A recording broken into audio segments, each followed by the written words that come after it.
Okay, it looks like the meeting is being live streamed now. Anyone with access to the live stream can watch or share with others. Great, thank you, Natalie. Got it. Okay. I'm going to use your mouse for just.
All right, welcome back, everyone. While you were gone, the public streaming is now up and running. And so I just want to make sure you're all aware of that. And for the public out there listening, I wanted to let you know that you haven't missed any part of the meeting. Our groups have been working on group agreements about how we'll work together. And so Carmen will wrap that up with the group right now, and then we'll start the meeting from the beginning. Okay. Beautiful. Again, thank you, everybody. I know that was a short time. And again, just highlighting that these agreements are things that we are suggesting as a starting point, understanding as that we evolve and we move forward in this journey, that there might be other agreements that we might need in order to, again, fully be present and be able to be our authentic selves.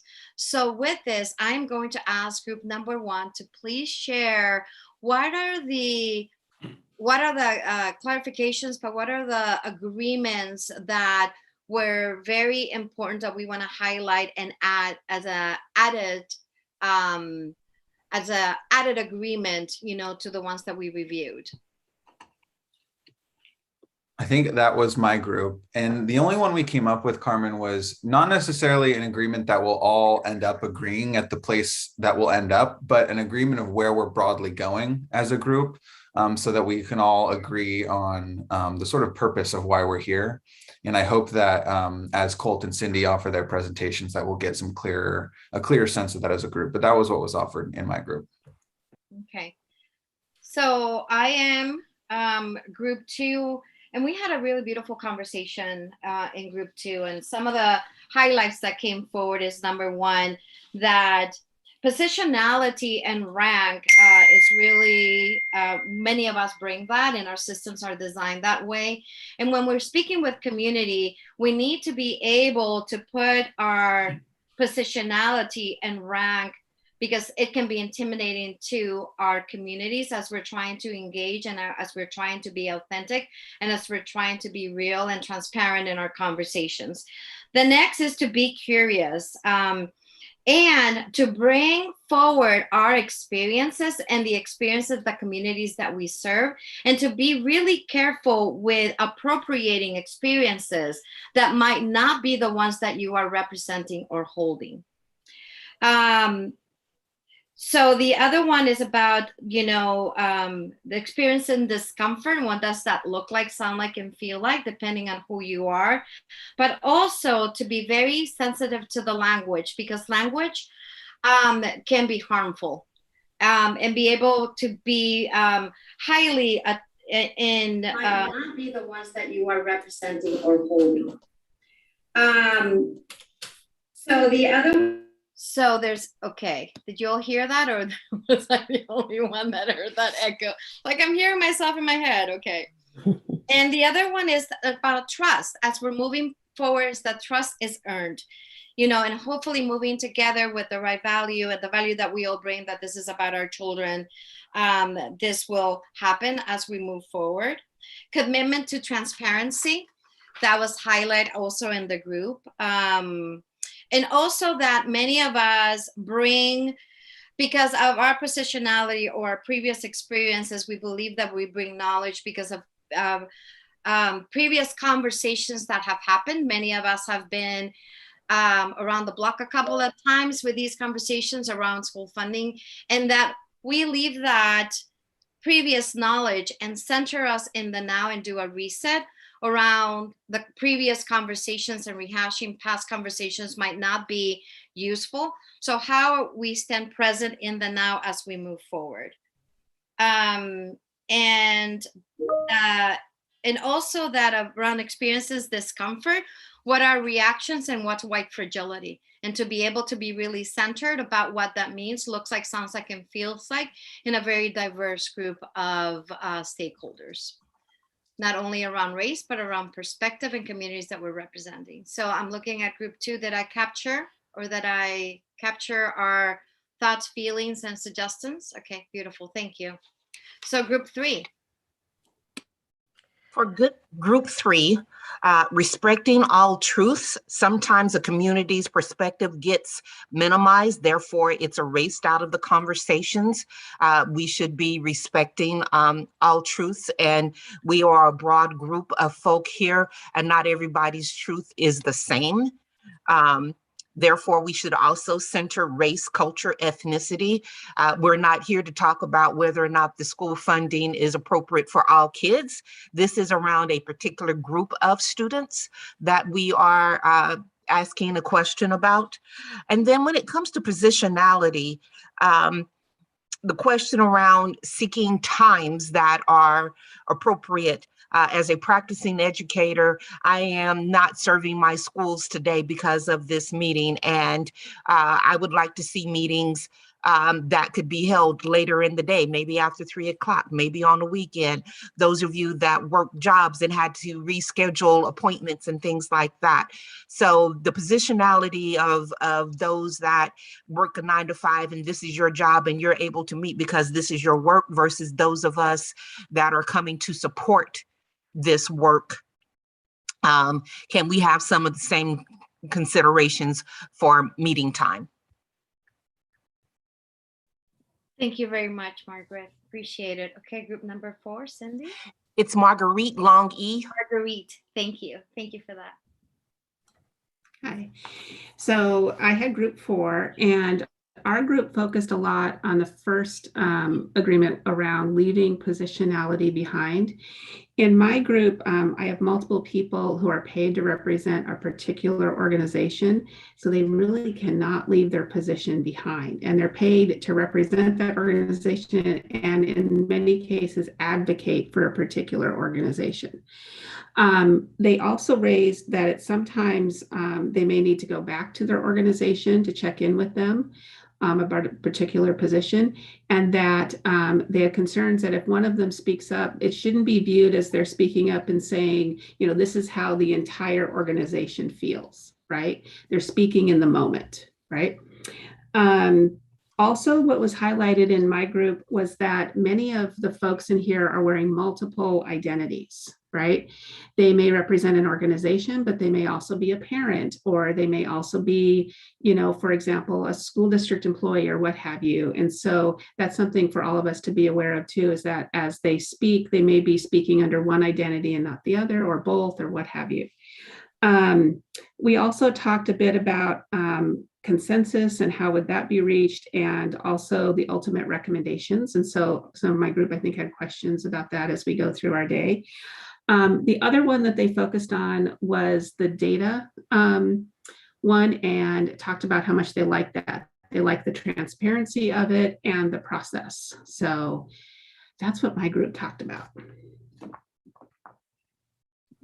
So deep appreciation to the facilitators and to the 4 groups. We are going to be adding and calibrating our agreements based on the conversations that we heard. So with deep levels of appreciation, if there's any comments from the group or anything to add, I feel that Cindy, I'm going to give it back to you so we can move forward with our agenda.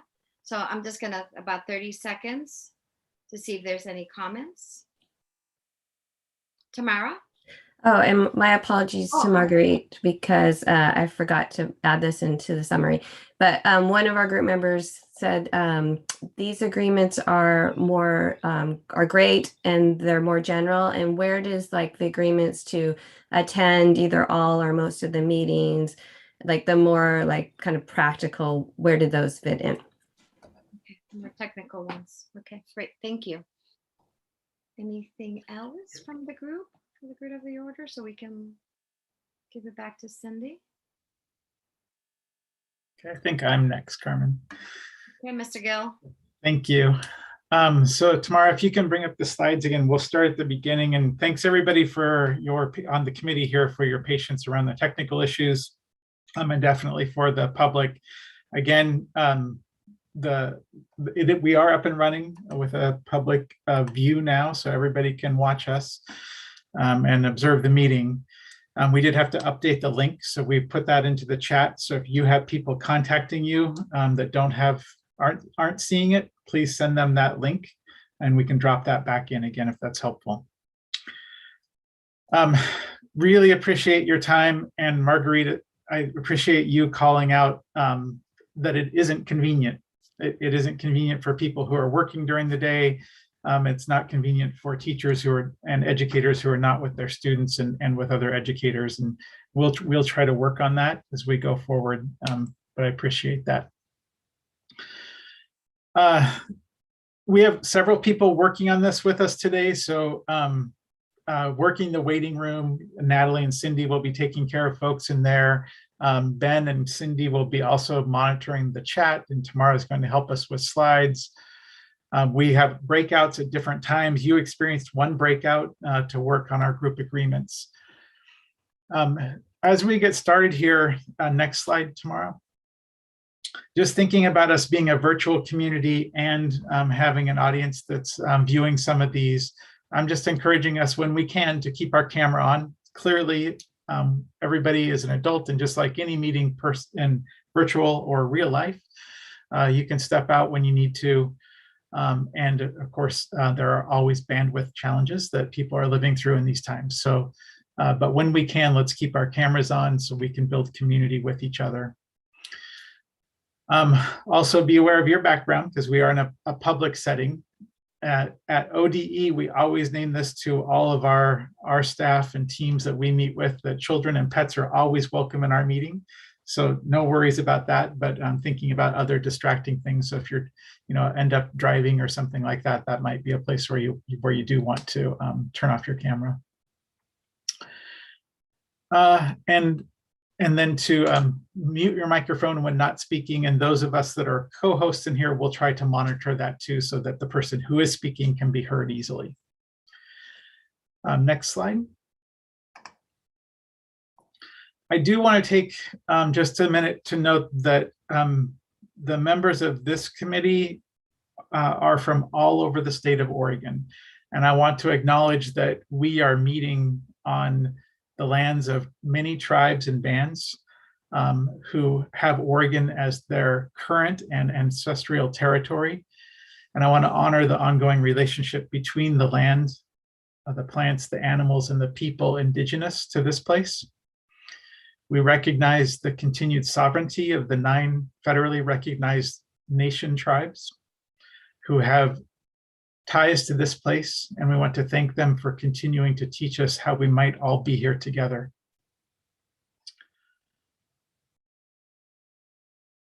With that, let's go to the next slide and talk a little bit about our agenda. So in a minute here, I'm going to do introductions, and then I'll give a short welcome again. We walked through our group agreements. We'll do an overview of the legislation and the process that we're going to go through. We have Mike Wiltfong here who will take us through the state school fund. For those of you that are familiar with it, I still find every time I listen to Mike, I capture something new about the state school fund. And for those of you that are new to the state school fund, Mike has a wealth of knowledge, and you'll probably be taking mad notes, but we can give these slides to you as well. And we're always available to answer questions for you. And then we'll do one more round in our small groups where we'll go over some essential questions about the work ahead of us, and then we'll close and talk about next steps. So next slide. What I'd like to do for introductions is Ben has the list of our committee members, so he'll just read off a name, and then if you can share with us your whole name and help us with your pronouns, so that we all have a grasp of that for our time together, your role in the organization you're with, and then we'll move forward through this pretty quickly. So Ben. Okay, I will just read a name and then go to the next person on the list after that person's done. Sonia. Sheila Witi, Sonia Wamnashi. Hello, my name is Sonia Moody Jurado. My pronouns are she, her, hers, and I am the education one of 4 education specialists for the Confederated Tribes of Sluts. Thank you. And Cynthia. Good morning. My name is Cynthia Richardson. I'm Director of Student Equity Access and Advancement for Salem-Keizer Public Schools. I also serve as the chairperson of the Education Recovery Committee. My pronouns are she, her, and hers. Amanda. Everyone, my name is Amanda Manhadas. My pronouns are she, her. I'm the Director of Public Policy and Government Affairs for Foundations for a Better Oregon. John. Good morning. My name is John Bullock. I use he, him pronouns. I'm the Executive Director of the Redmond Proficiency Academy, and I serve as the board chair for the Oregon Coalition of Community Charter Schools. Iris. Good morning, everyone. My name is Iris Maria Chavez. I use she, her, pronouns, and I'm the director and lobbyist for the Oregon Coalition of Community Charter Schools. Scott. I'm Scott Overton. I use he, him. I am past president, current legislative vice president of Oregon PTA.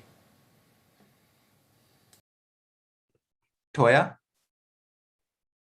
Toya Fick. I use she, her, hers pronouns, and I'm the Oregon Executive Director of Stand for Children. Neelam. Hi, good morning. My name is Neelam Gupta. I use she, her, hers pronouns. I am here today in my capacity as the vice president of the OSBA Color Caucus, and I'm also the vice chair of the Lake Oswego School District Board of Directors. Jim. Good morning, everybody. Jim Green. I use the pronouns he, him, his. I'm the executive director of the Oregon School Boards Association, and in full disclosure of other roles, I'm the parent of a high school daughter and also the parent of a classroom teacher in public schools in Oregon. All right, George. Good morning, everyone. My name is George Mendoza. I use he, him pronouns. I'm the superintendent of LeGrand School District. I'm also the president-elect of the Oregon Association of School Executives. Paul. Hi, I'm Dr. Paul Coakley. I use he, him pronouns. I'm the superintendent of Multnomah ESD, and I'm also on the COSA Equity Board. Morgan. Good morning. My name is Morgan Allen. I use he, him pronouns. I'm the Deputy Executive Director of COSA, the Coalition of Oregon School Administrators. Marguerite. Good morning. I am Marguerite Peoples. I use she, her, hers pronouns. I'm a teacher on special assignment, college and career readiness in Portland Public. Today, I'm here as a member of the Oregon Education Association and a member of the Black or African American Affinity Group. Lori. Hi, everybody. Lori Wimmer, in my 26th year at the Oregon Education Association. I use she, her pronouns, and I work in government relations. And I did just want to surface, there are some other appointed members of this advisory committee who have not been able to make it yet, may be able to join later in the day, and some who will be joining at future meetings and will be reviewing the minutes from this meeting. So Colt, I think that's all the committee members. Great, thank you. I'm going to start off just so you all know who staff are. I'll share mine and then we'll go around and have other staff share their names and positions as well. So I'm Colt Gohm, the director at the Oregon Department of Education. I use he and him. I have been an educator in Oregon for over 30 years and was a student here before that. So I'm a long time in our state. Carmen? Buenos dias, everybody. Carmen Xiomara Urbina, Deputy Director at ODE. My pronouns are she, her, hers, ella. Very humble to be here. Thank you. Cindy? Yeah, Cindy Hunt, Chief of Staff at the Oregon Department of Education. My pronouns are she, her, and hers.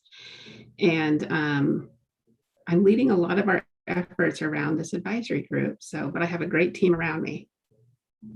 Thanks. Jessica? Jessica Ventura, Government Relations Director for the Oregon Department of Education. I use female pronouns, she, hers, ella. Glad to be here. Thank you. Mike? Good morning, everyone. Mike Wilfong, Director of School Finance and School Facilities. My pronouns are he and him, and glad to be here helping. And Ben? Hi, everyone. Ben Bowman, he, him, his, operations and policy analyst in the director's office on Carmen's team, and also on Cindy's team for this project. Thanks. Tamara? Tamara Dykeman, also operation and policy analyst, and I'm on Cindy's team, and I use she, her, hers. Evan? I'm Evan Fuller. I'm on Cindy's team. I use he, her, he, him pronouns. Sorry. Thanks, Evan. And Natalie, if you're there, I'm not sure she could be working on other technical issues for us. Okay, I think I got all staff, right? Anybody like left out? Okay, looking good. All right, thanks very much. So if we could go back to the slides tomorrow on slide 6. So this is the slide 6 tells why we're all here and why we brought this group together. Wait for that to come up. It's not showing up on my screen yet. There we go. Thank you. So in the 21 session, when the legislature passed one of the budget bills, they attached a note to it. And I'm not going to go into detail about what a note is. Cindy's going to walk you through each part of this a little bit later in the meeting. But some bills, budget bills, have budget notes that direct agencies or others to take certain actions. Go ahead and hit the next part. This slide will have the entire text of the budget note. So you'll see everything here. And again, Cindy will walk through each section later. I'm going to give you a really general kind of overview and note that the green sections are the parts where we see heavy engagement from the group. So the first green section that you see at the top is that we are going to be having this is the Department of Education part. The Department of Education is to provide a study of the impacts of the state school fund spending and determine if the spending pattern results in disparities between students who are Black, Indigenous, people of color, and those who are not BIPOC.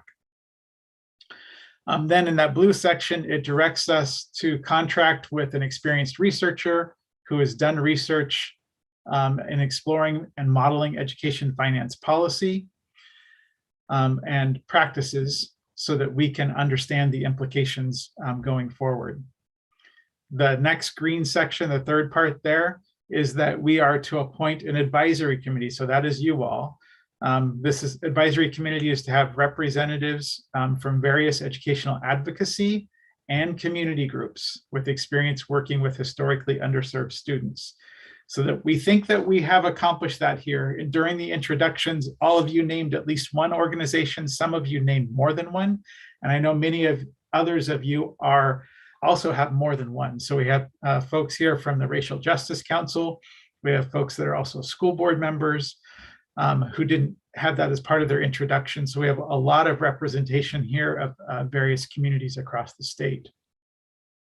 The role of the committee, and again, Cindy will walk through this more carefully in a few minutes, is to review variations in school level spending across multiple types of expenditures across at least 25 school districts, and review the proportion of diverse teachers and students in those districts as well. So this we'll do in partnership with this person that we'll hire to do the study. So you'll be able to work with their efforts. There's one more tomorrow.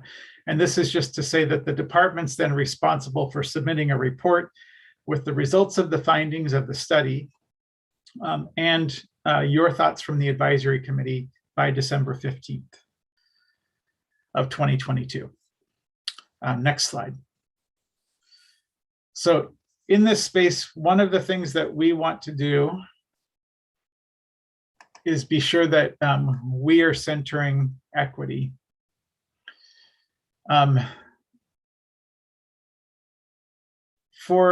There we go, thanks.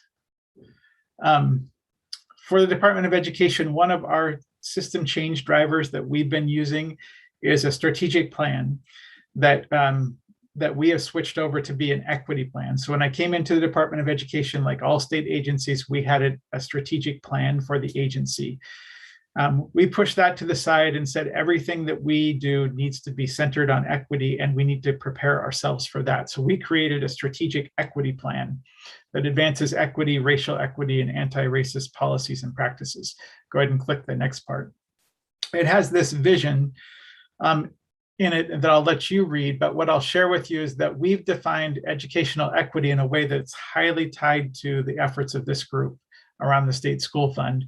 So for us, education equity is the equitable implementation of policy, practices, procedures, legislation that translate into resource allocation, think state school fund there, education rigor and opportunities for historically and currently marginalized youth, students, and families, including civil rights protected classes. This sometimes means the restructuring or even dismantling of systems and institutions that create a dichotomy of beneficiaries and oppressed and marginalized. So our job in being anti-racist is to overcome that, change it, and move in a different direction to support all students in Oregon. One more slide. Our, again, equity strategic plan is based in anti-racist policymaking. So we think of anti-racist policy as any measure that produces or sustains racial equity between racial groups. And we think of policy as both written and unwritten laws and policies and practices and procedures and processes. One more slide for me, and then I'll pass this over to back to Cindy, I think. One of the tools that I'd like us to consider using as a committee as we get deeper into these discussions is an equity decision tool. We've created one that we use here in many instances at the Department of Education, and that we've shared with school districts, and it's used in many of the grant-making processes for school districts around the state of Oregon. So our tool has three parts to it. There's a decision tree that helps us understand where our gaps in knowledge and thought processes are as a group, and starting to understand those conditions and share them with one another. And then we ask a series of deepening questions of which some of you that are experienced with equity decision tools, you'll recognize some of the questions in this tool, and making sure that we're hearing voices from those that are not typically at the table. And then finally, as needed, we have a consultancy protocol, which helps us walk through some decision-making processes and improve outcomes. I'll drop this into the link or into the chat, so you have a link to the tool and you can review it. Because we're a public group and we're talking about the expenditure of billions of dollars in the state of Oregon, the state school fund, Mike, I'm sure will cover this, is the state's single largest expenditure. We're also going to share with you some online security planning for yourself. We don't want anybody in our group to be targeted for what they bring into our meeting. And so we'll share some of that information as well. And we're happy to answer questions that you might have on the side. So Cindy, if you want to take it from here, I will drop some things into the chat for folks. Absolutely, Colt. So at this point, I was reviewing the timing. I think I'm going to give everybody a 5-minute break to be able to get a drink of water, do a bio break, and then we will return here at 10:05. Okay.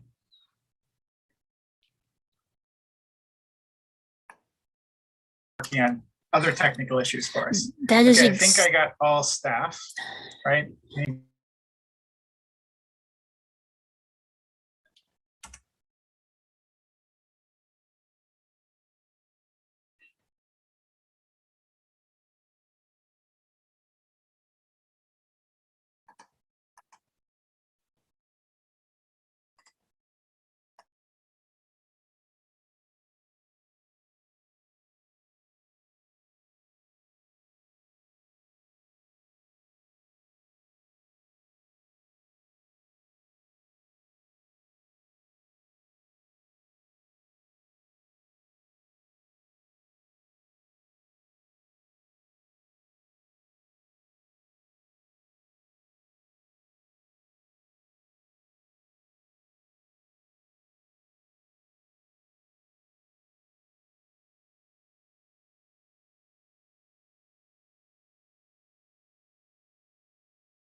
Welcome back, everybody.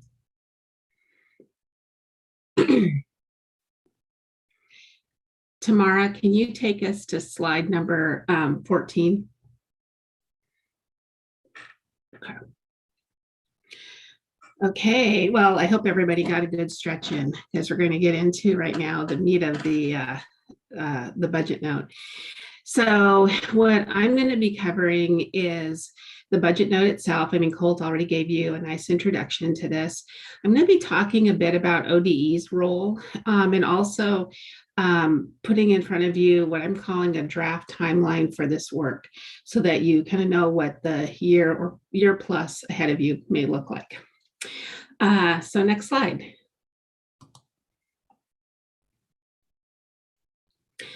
Okay, so Colt had put this up in front of you before. So this is the actual language of the note that caused this work to happen. So the way this came to be is in House Bill 5006 from the last legislative session. The Department of Ed was appropriated $500,000 to do this work and to conduct this study. As part of that, there was accompanying budget documents that had the language in front of you as part of them. This is not a law, it's an expression of legislative intent. The reason I say this is not a law is that while we'll try to adhere to this and adhere to the intent in this, there may be points along the way where we may have to veer off a little bit. And I'll get into some of those as I go through this. And so next slide. So as I start to unpack this note, so the first line on here is talking about, you know, some of the things that the study is supposed to focus on. And so it talks about studying the impacts of the state school fund spending and to determine if this spending pattern results in disparities between students who are Black, Indigenous, or people of color and those who are not BIPOC students. So one of the department's roles is to ensure that this objective, this legislative intent, is met. One of the interesting words that I've come back to multiple times as I've thought about this is the word study. It's studying the impacts. It doesn't use the word recommend, it says study. So I thought that was really interesting at this. We also have another role, which is to ensure that the direction of this group and the direction of the contract researcher is focused on this legislative intent.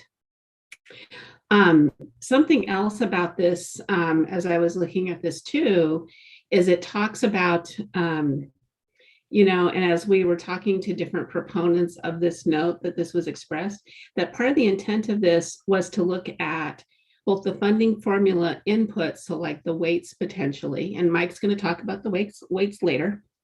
Also, state school fund expenditures by districts, and that comes through later in the note as well. So next slide. Okay. So the next part focused on awarding a contract to an experienced researcher. So, and it goes into exactly what kind of researcher, someone who has various experiences. And anytime the word contract is used and directed towards a state agency, what that means for us is that we must follow Oregon's procurement law. So it also, we have several responsibilities as an agency relating to this clause. So one is to conduct a fair and competitive process that adheres to our procurement laws. So all that is to say is that we don't have a contractor in mind. I think I've gotten that question a couple of times. We'll be putting this out in a competitive way. Okay. We'll be soliciting proposals through an RFP process. And that RFP process, we're going to be talking more in depth about that at our next meeting. But that RFP process will reflect the objectives of this budget note. We also have a role to ensure accountability by establishing the deliverables for the researcher. What are we asking this researcher to do and to report back to us on? The department's charged, of course, with selecting the researcher and then ultimately paying the researcher. So next slide, please. Okay.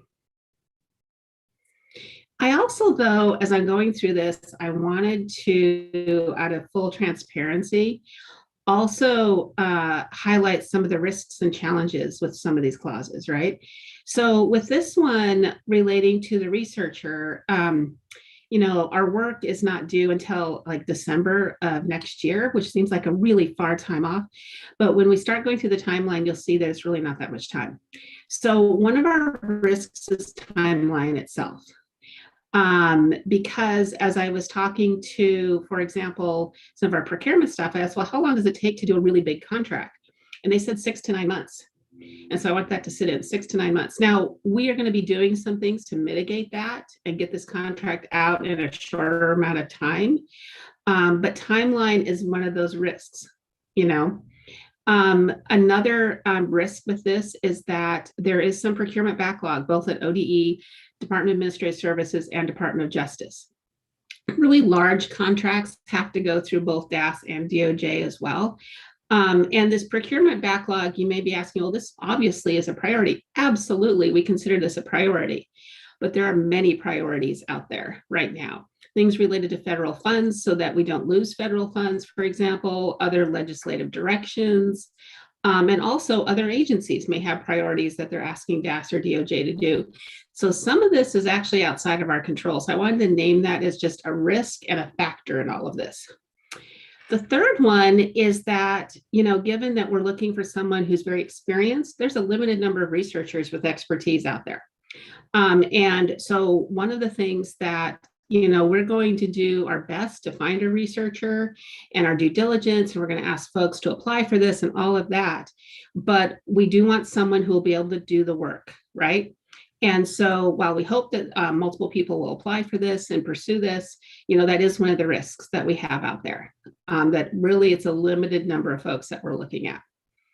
So next slide. Okay. So the next line says that the department is to provide support and data for the researchers. And so we stand ready to do that. Absolutely. And you're going to start to see, and, you know, we're going to start to talk a little bit about what that support and data looks like as Mike goes through some of the state school fund slides, and certainly at our next meeting as well. With the data, though, there's also some risks and challenges. And I would say this also applies to the work of the advisory committee. So this data may go to the research, or it may be data that some of you may feel like you need for the work of this committee. So we're going to be prioritizing these, you know, as they come in, these data requests and so forth. And based on, you know, staffing time to pull the data, we'll try to make it so that, you know, we can achieve and respond to all data requests that we need. Some of the data is limited, especially at the school level. And so we have like a limited number of years, a limited, you know, types of data. So as we're pulling this data and as we're presenting it, you'll hear some of those limits. Also, consistency varies depending on the data collection and the purpose. So for example, if the data was collected originally in a high stakes environment, in other words, like money was associated with it, that kind of thing, that data tends to be more accurate. If it was less high stakes, not necessarily as accurate or as consistent. We need to call this out. The 2021 school year is anomalous and has incomplete data in many areas because of the pandemic. We're also seeing expenditures that were different for that year compared to other years, and many other things that impact data. And this isn't just about, you know, the data we're pulling for this committee. This is across the board as we're reporting out on data for 2021. The other thing I wanted to call out is that our data suppression rules that we have in place to protect student privacy. Because, you know, if we start to disaggregate data into, for example, groups based on race or based on gender, or race and gender, or a particular school, we may start to see groups that are smaller. And so currently our data suppression rules is that if we have a group that's 6 students or less, we suppress that so that individuals cannot ascertain who those students are. So that's just an overarching thing that we'll be applying to any data that we're pulling. So. Yeah. Next slide.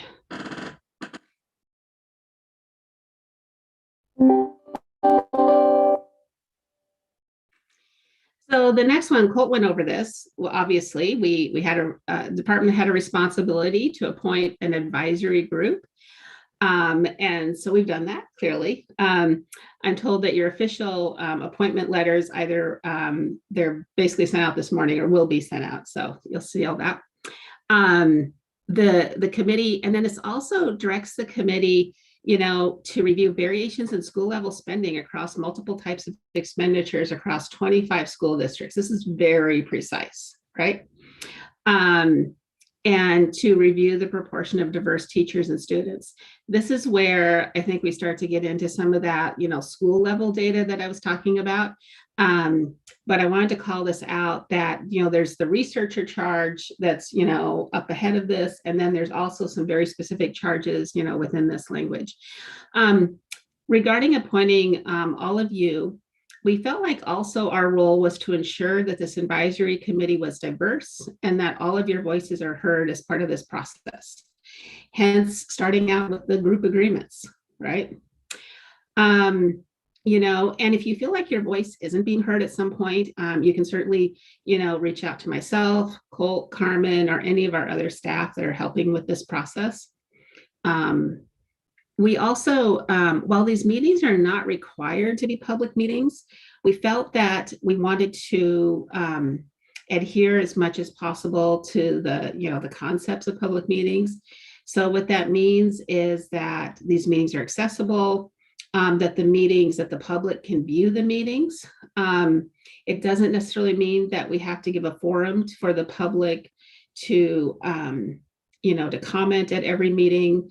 Or to have a chat feature, anything like that. We are taking minutes on these meetings. We're posting information about the meetings online so that it's more transparent. We also have provided a space for the public. If they do want to provide comments right now, they can via in writing. If we have any members of the public who do that, we will share those comments with you.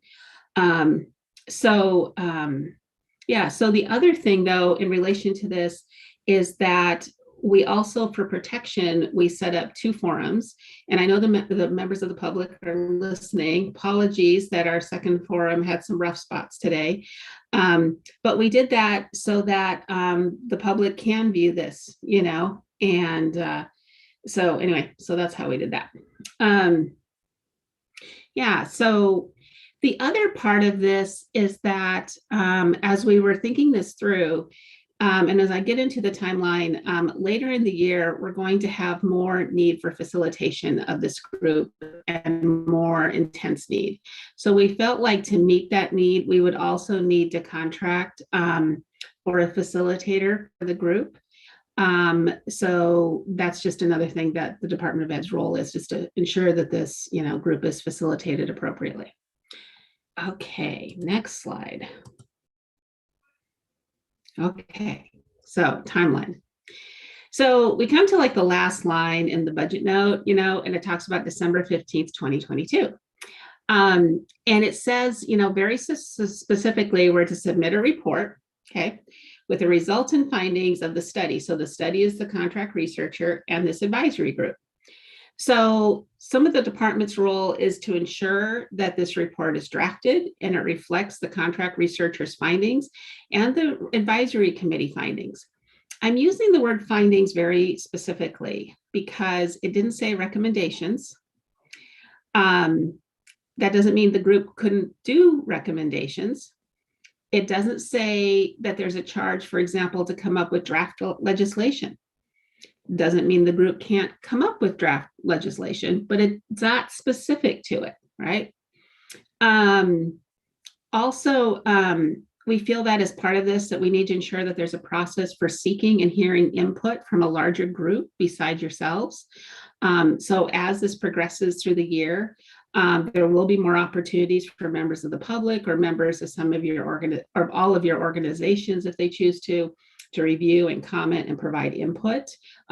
Additional folks will be invited in to do that. We also have another role is to ensure that this timeline is met, right? And then ultimately we'll present the written report to the legislature, and some of the legislative committees may request that we present it orally to them. So that's another role that we have. Okay. I'm going to call for questions after I go through the timeline document. So next slide. Okay. So we put together, and I am calling it a draft timeline, right? Because of those things that I mentioned that are out of our control, right? So October, November, obviously this committee is meeting. So we have 2 meetings scheduled, and this is the first of those. But also what's going on in October and November is we're beginning that request for proposal process for that contract researcher and for the facilitator, okay? We have a target of getting those contracts awarded by April of 2022. I know that sounds like a far way off, but remember I said 6 to 9 months. That's the first thing that we were going to do our due diligence, but there's some of it that's outside of our control. So what this could mean is, let's say we have the contract awarded faster than that. So that would obviously impact this timeline.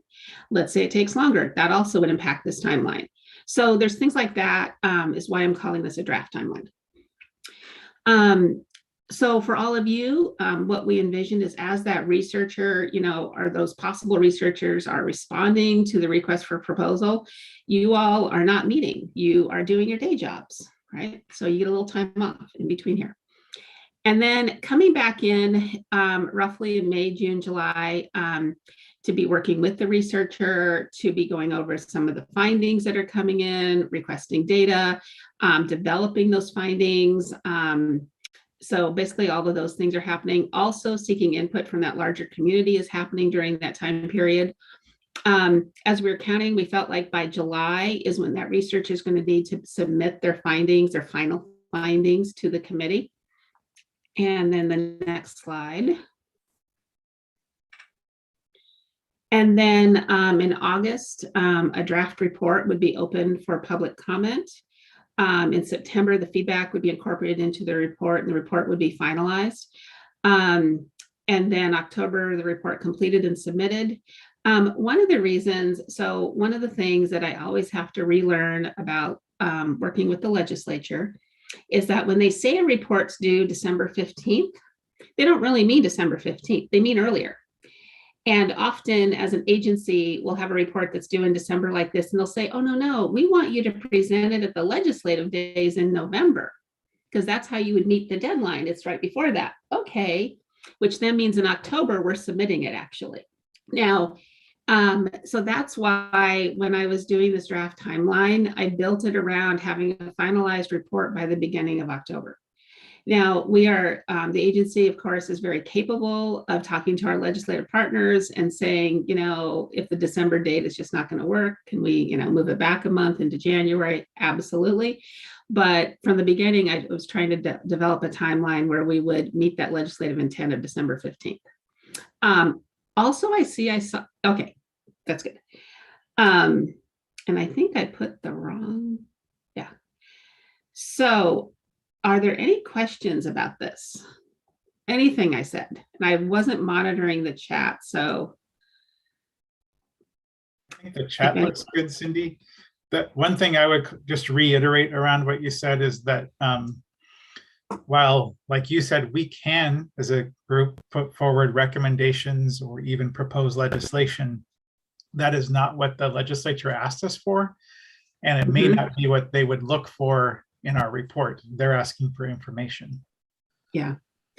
And, there's been other groups that we have facilitated where maybe the consensus of a majority of the group is X, but there was a significant number of folks that felt Y.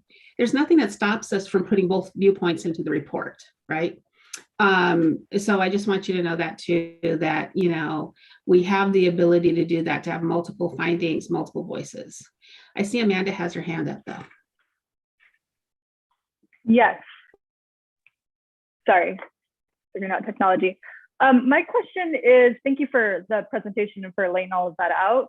I heard some of the data challenges, and I'm curious about who is responsible for developing the inquiry that's going to be researched. Is that going to be delegated to the researcher to come back with a recommendation, or is that going to be part of the charge of this advisory group?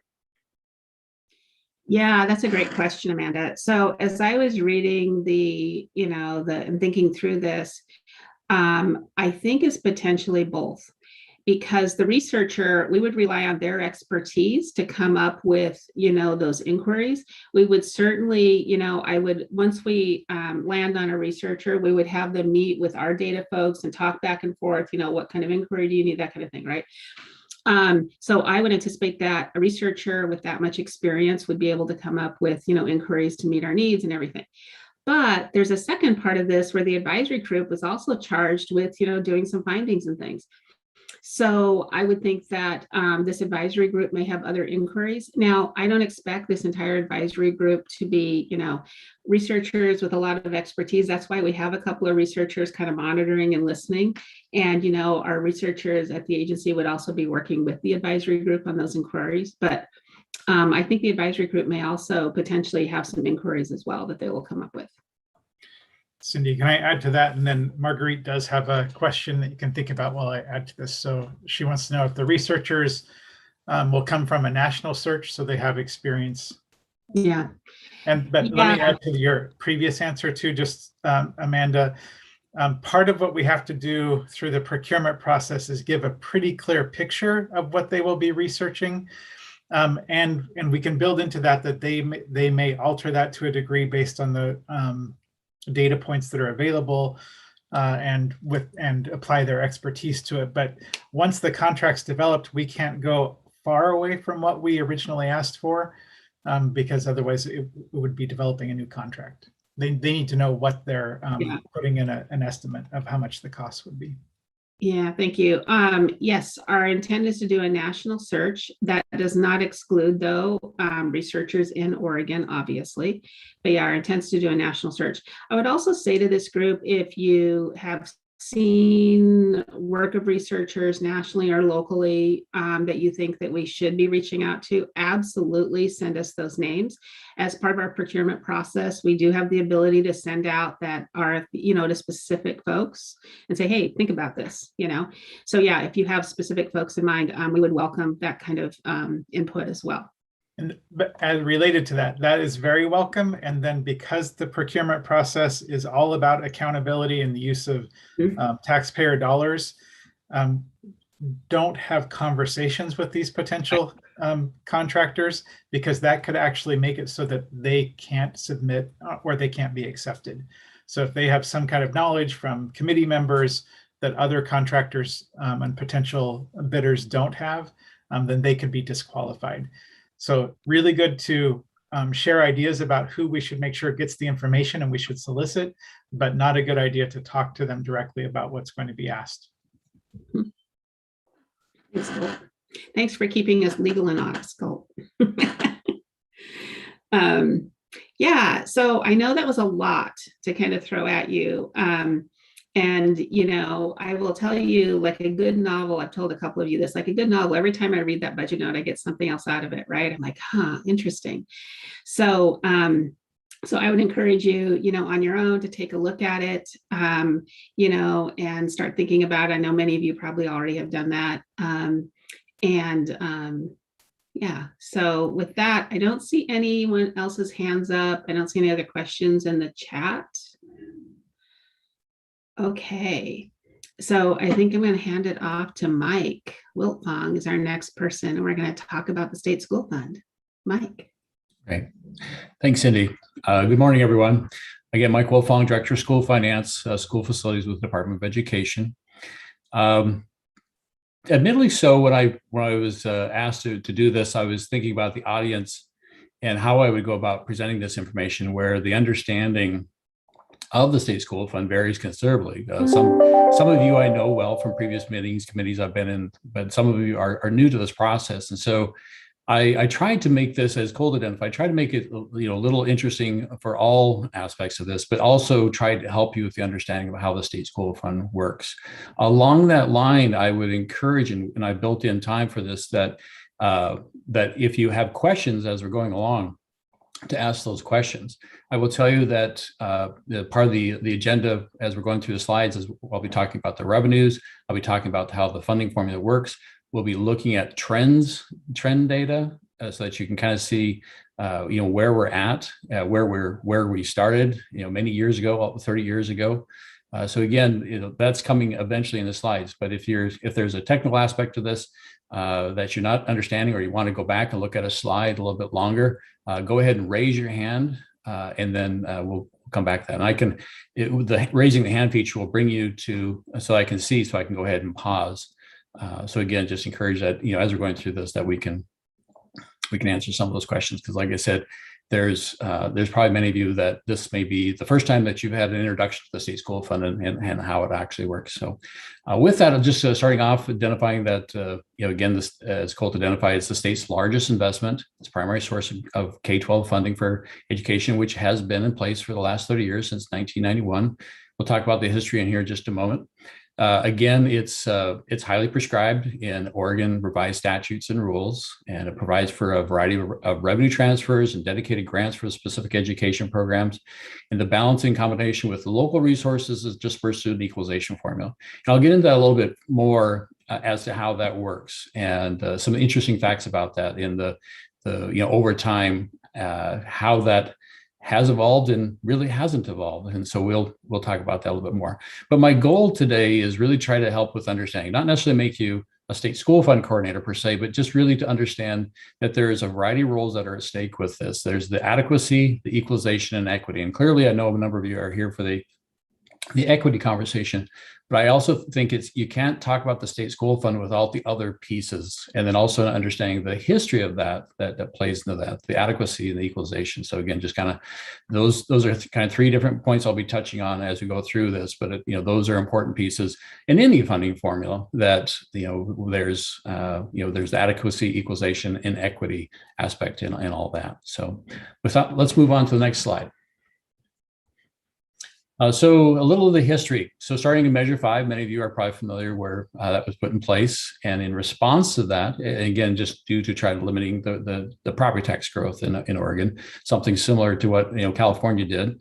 In 1991, in response to Measure 5, there were a few acts, including the state school fund was created. We had the Minority Teacher Act, as well as the 21st Century Schools Act that were put in place.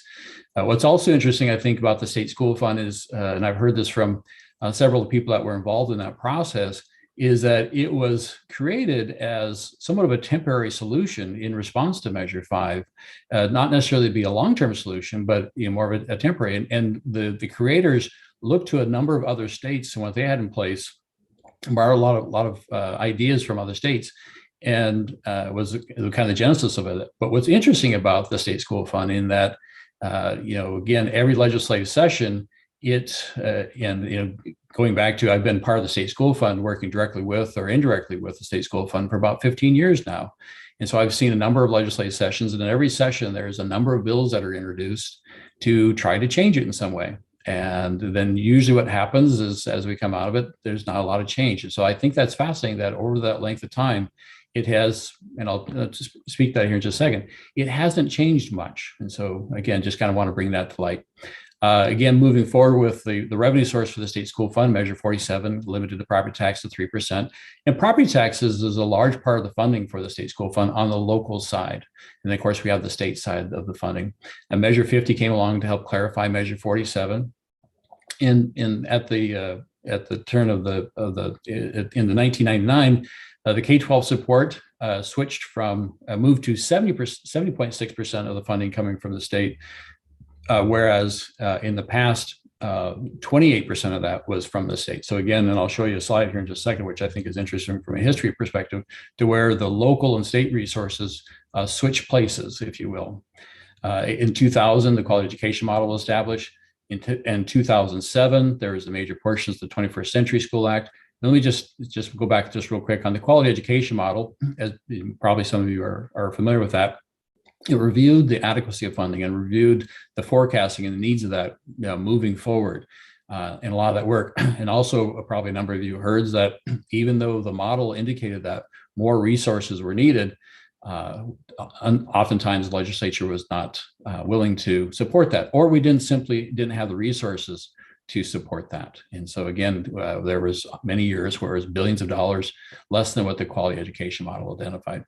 Major portions of the 21st Century Act were abolished in 2007. Again, Sim and Cam, probably very number of you are familiar with that.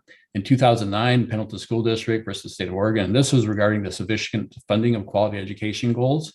There was a number of school districts that joined into this as well. But again, that started, I believe, a number of conversations around the adequacy of funding for Oregon. And then, of course, in 2011, we had the 40-40-20 goals with, many of you are probably familiar with 40% with higher degrees, 40% of the students with at least a 2-year certificate, and then the remaining 20 with a high school diploma. And then moving forward to 2018, the Joint Committee on Student Success was started, and then the Student Success Act was passed in 2019. Again, a tremendous amount of work around that with generating new resources for education with the corporate activity tax. And then, again, we have a number of programs that are related to the Student Success Act, including the State School Fund also receives resources from the corporate activity tax. And I'll touch on that in just a moment. And then in 2020, the state support for the K-12 for the State School Fund is about 2/3 from the state and about 1/3 from the local revenue. And that's been true for the most part. And that's just on the state side of resources. And that's been true, like I said, for many, many years, where it's a 1/3, 2/3 ratio moving forward. And again, I'll have a slide here in just a moment to kind of show that history. And I think also of interest, it's to note that federal funding, and I can remember when I first started working in school finance, I was surprised to learn that the federal contributions towards education in states is very minimal. And the federal donation hovers right about 10%. Whereas, with the 15 years I've been working on the State School Fund, I've seen it in good times and bad, and was part of a recession back in 08, 09, and of course now with the global pandemic. And during those times, there was actually additional resources put forward to help offset the recession and help offset with global. And so the federal contribution at the highest rate in those years hovers right about 13%. So again, the vast majority of resources for education comes from the local and the state. Let's go on to the next slide. So the 5 things you need to know, again, just kind of a reminder that not only the State School Fund is the largest of the ODE projects, but it's the state's largest investment, and it has been for, since essentially the State School Fund came to being. The State School Fund hovered right around 40% of the state's general fund operating budget. What I mean by that doesn't speak to the ODOT and all those projects, but essentially just the state's general fund operating budget. Right now the State School Fund represents about $9.3 billion for the 21-23 biennia. And again, that's roughly about, I believe, 35 to 36% of the state's general fund operating budget. So again, it's been substantial. So there's lots of opinions on the State School Fund, I guess is where I would go with that. With local revenues, the state provides, again, about 80% of the general operating dollars for school districts and education service districts. Of late, we spend right about $8 billion on, and that includes the federal resources. And the State School Fund on an annual basis represents right about 6.5. And that's when you take the roughly $4.5 billion for the states and a little over $2 billion for the local contributions. 2.2 billion roughly gets up about 6.5. So again, the vast majority of the resources for state and local and general operating budgets for schools is derived from the State School Fund. We have, of course, other grants that are coming on, or other programs that are coming online with the Student Investment Account and also the High School Success, but those are relatively new additional resources. But again, the good news there is that we're narrowing the difference between what the quality education model identifies and what we've been, again, providing for education resources in the past. The goal, go ahead. Sorry, I just want to interrupt for just a minute. Toya put a comment in the chat that I want to make sure everybody's seen. So she's wondering why we're spending time talking about the adequacy of the State School Fund when that's not the charge of the committee. The committee is charged to determine what it says in the budget note, which is, are there disparities, impacts from how schools spend the state school funds? So we have the Quality Education Commission to dive deeper into the adequacy question. And you're welcome to answer that too, Mike. I'd say, Toy, I agree that that is the area, that is the QEC that deals with that. And I think what Mike is just trying to give the overall picture of what the state school fund is in its history and the different changes that have happened over time. But Mike, go ahead if you have more. No, I thank you, and great question, Toya, and I agree, and that's where I kind of wrestled with this presentation as to how to go about this work, and again, I think that oftentimes when we were having equity conversations, because this is not the first time we've had this discussion, oftentimes the adequacy of funding, where there wasn't additional resources to offset any additional weights or movement, would essentially slow or stop the conversation altogether. So I think it's an important factor to understand the adequacy of the funding and the potential when you add. Right now, a weight equals right about $9,000. So if you have 1,000 weights, if you add 1,000 weights to the system, that's about 9 million.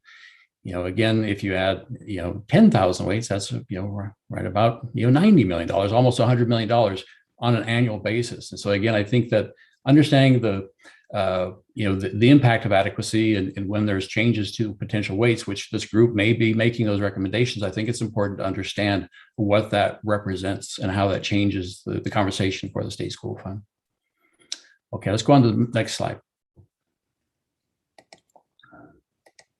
So by the numbers, as some of you know, we have 19 education service districts, 197 school districts. And this is more so of the terminology that I'll be using, just that, again, some of you are new to these discussions. And again, I have to slow myself down at times because I live in this every day.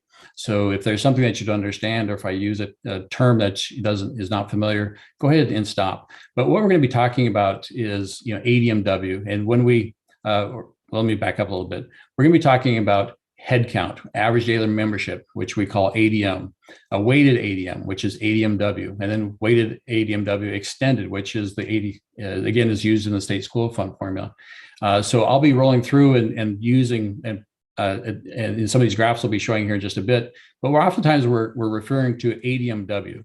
And I'll go into what the weights are as to the, is it general education weight? Is it special education weight, English language learners, and some of the additional weights that we have. But when we're talking about the weights in the state school fund, we're referring to them oftentimes with ADMW. So again, I just want to make sure that some of you new to this work are familiar with those terms.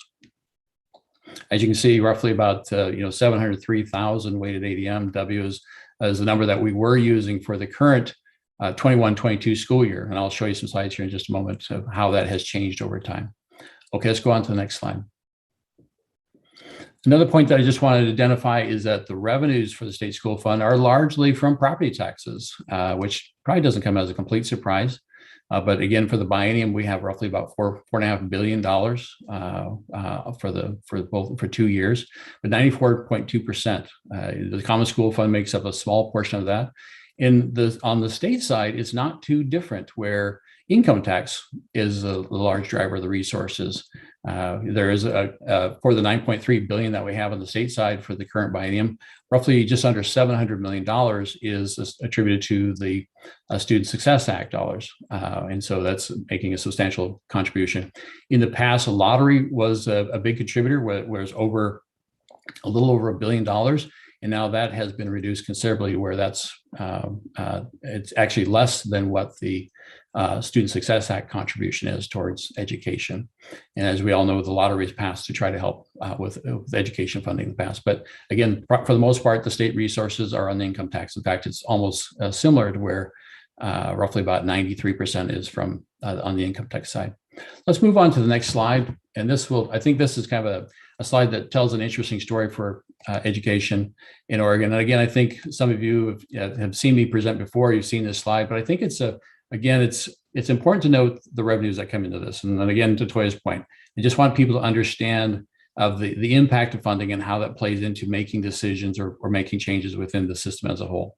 So you can see on the far left-hand side, what this is the local revenues, with the blue line being the local, the state being the red line, and the purple being the formula revenue. You can see back in 1991 when it changed, you can see how that dropped off on the local side, and that was again due to Measure 5, 47, and 50. And then you can see how it has slowly progressed and changed over time, roughly about 3%. The only time that you see it growing much more than 3% is where you have new housing starts or new commercial coming online. And so in many years of late, we've added a little bit more than 3% on the property tax side because of the economic, the good economic conditions we've had in Oregon. And so, but again, you can see it's progressed. And it was almost 25 years later, if you look at 1991 and then go over to roughly about the 2014-15 timeline, that it got back to the level that we had back in 1991.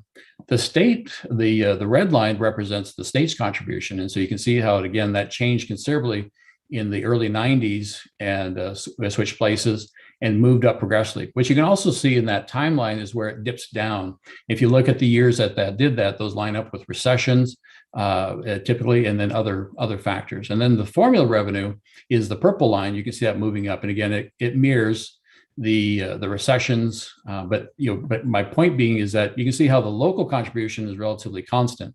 The state's contribution is, of course, moving around a lot more, as well as the formula revenue that's available for the state school fund.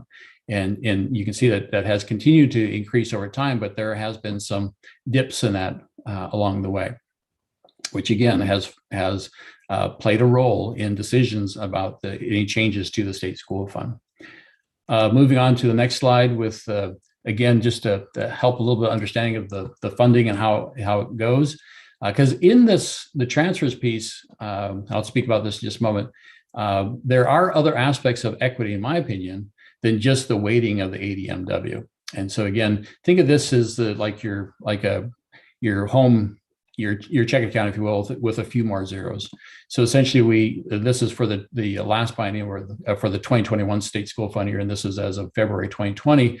You can see where we take the $9 billion that we had last biennium, we split that about 49-51.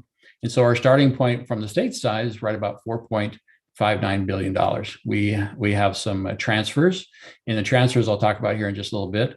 Some of those include the English language learners programs, speech language tag. There's a virtual OS, the virtual programs that we have at the department, and there's some transfers out. And again, these help other aspects of student outcomes. And necessarily not a direct role, but more of an indirect role. And I'll talk about that here in just a moment. So you can see after we have the carve-outs and the transfers, we have right about $4.5 billion left. Below that, we have the local revenues on the district side and the ESD. And if you've ever seen your property taxes, you can see how those are broken out. We have a carve out for both of those. So on the local side, we have roughly about $2.2 billion. And then add that together for what's called the revenue formula, and that totals about $6.7 billion. Then we split that resource between school districts and ESDs. 95.5% of that resource goes to school districts. 4.5% of that goes to ESDs. And so again, we split that. From there, we take what are called the school district side of transfers, and then we have the ESD side of the transfers, and then the remaining amount is what is divvied up through the equalization formula, including the transportation grant. You can see the transportation grant represents about $235 million. And that's at 70%. We spend a little over $300 million, but the state school fund, the transportation grant, pays at 70% of what the actual cost is for school districts. And part of that is to try to help incentivize efficiencies within the transportation grant. So essentially, after you take all of your transfers out, the remaining balance is then put through the equalization formula. If you take that, roughly $6.1 billion and divide that by the 709,200 ADMW that we have, you'll come up with a number about $8,621. And that's what we call the amount per weight, or 8621 per weight. And so in some states, they identify what that rate is in advance. And whereas Oregon, we do that opposite, and then they fund it accordingly. And then whereas Oregon, we identify an amount that we're going to fund, and then the whatever the rate is comes out, it is. Oftentimes we'll figure out what that rate is, so we have an idea of what the input will need to be for the state school fund. And again, the funding ratio is 1.96. So how that's calculated is you take the $8,621 and divide that by $4,500. And that's what we consider the state target, which is actually in state law. So 1.96. And I'll talk about the $4,500 mark here in just a bit. But again, that funding ratio is a key component in the funding formula here. And I'll, again, in the equalization formula, I'll show that in just a second. Let's move on to the next slide. And this is about the transfers out of the state school fund. And you can see, and these are not all of them. I couldn't fit them all on one page, but that's the reason I said some examples of, but you can see there's a number of transfers out. In fact, the total list represents for the biennium right about almost $105 million goes out. And you can see where there's assessments, there's talented and gifted students, virtual school district, long-term care and treatment hospitals, educator advancement funds, pediatric nursing facilities. So again, a number of transfers, and that's what, what we call above the split. Those are all accounted for up there. And you can see where, there's, we have a number of programs. In fact, I don't know that I have the English language learners on here, but there's a number of programs that these go towards that, again, help students in a variety of different needs. Let's go on to the next slide. Mike, before you go on, can you answer my question from the chat? Sure. So your question is for the group. So it says, thank you for the overview of funding. In the vein of centering race and culture, what is the historic of specific funding for communities of culture? Allocations for staff, curriculum, and activities for BIPOC students. Marguerite, I will tell you that the state school fund does not take into account BIPOC students, the race of a student, ethnicity of student, as far as a consideration for allocation resources. However, there are demographic information where, such as English language learners, we have a poverty, and I'll talk about the weights here in just a moment, but we have a poverty aspect, even rural, small, remote elementary school corrections and small high school corrections that address some of these needs. And some of the analysis I've done is that when you look at BIPOC students, and you look at poverty, and you look at English language learners, and you look at there's a correlation there. So our funding formula may not necessarily identify race in its allocations at the time.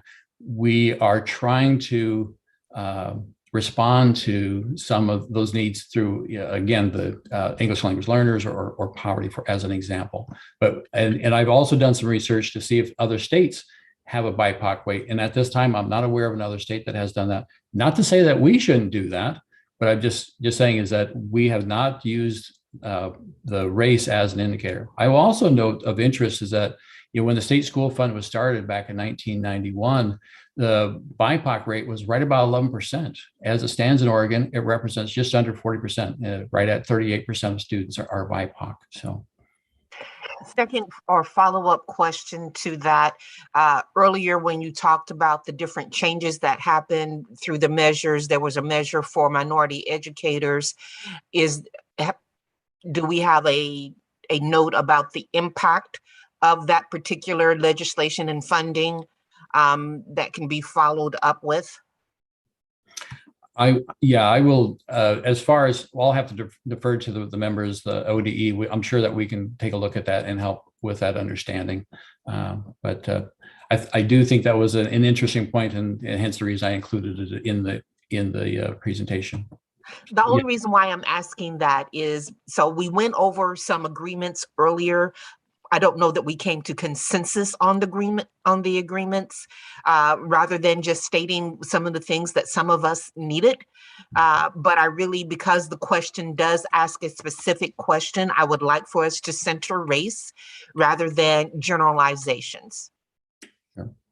Yeah, good point. Thank you, Marguerite. All right, let's move on to the next slide. So this is, again, just the kind of the state school fund, how it works.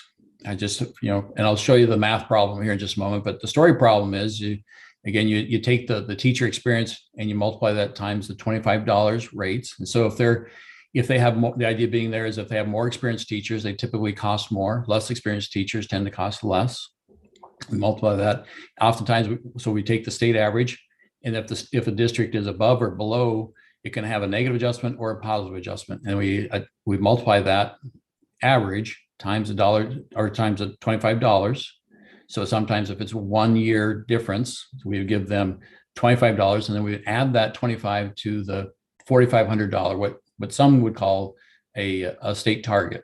So their multiplier would be $4,525.